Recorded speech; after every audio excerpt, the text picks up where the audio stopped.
got no more space on the phone drive here, so I'm gonna have to do a direct to YouTube short. As you can see, we got our head in the clouds here at Deepwood Glade this morning. It's a little froggy.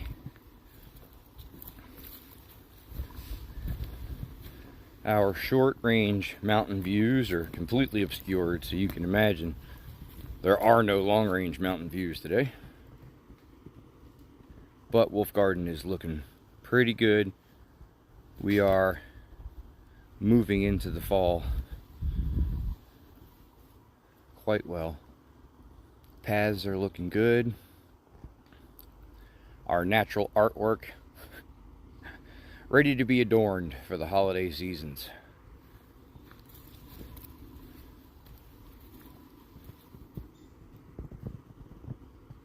It'll clear up soon.